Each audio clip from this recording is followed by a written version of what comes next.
I'm fully convinced this combination of two Doctor Who creatures would make even the Doctor have problems, because he quite regularly deals with the angels and struggles pretty much every time whenever they decide to target him. But now you're throwing in the Silence, another creature from Doctor Who.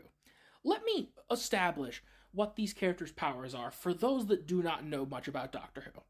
Now, even if you haven't watched the Doctor Who series, most of you should know what a weeping angel is, or at least know of a character who has powers that derive from the concept of one.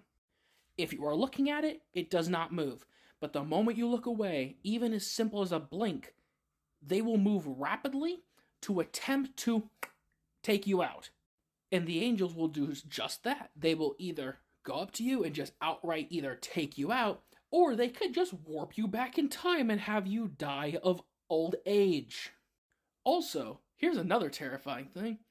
Any depiction of an angel, whether it be video on a computer screen, a picture like you took with a phone or a camera, or even a painting, anything that depicts an angel, therefore, will become an angel. But here's the scary thing.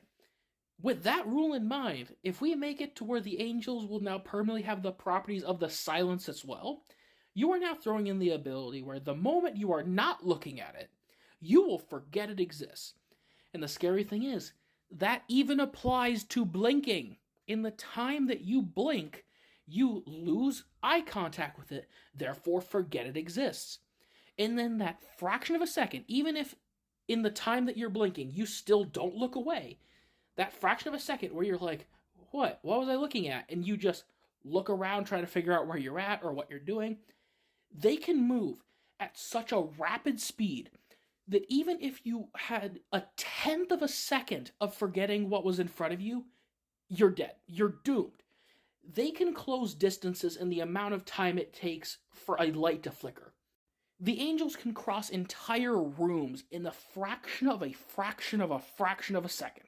So, giving something that all they have to do is touch you once and they could either outright kill you or send you back in time, God knows how far, and then applying the ability to the moment you're not looking, you forget it ever existed, applied even to things that you created, possibly, just means that unless you have some ridiculous hacks or some ridiculous shenanigans goes on, you are doomed. You are almost guaranteed to lose against this combination. Because, here's the thing, you might be able to look at it for a long time, but eventually, you're gonna have to blink. Despite the doctor's warning of don't blink, don't ever blink, you blink and you're dead, you have to. Eventually, you will blink. And the moment you do, you're doomed.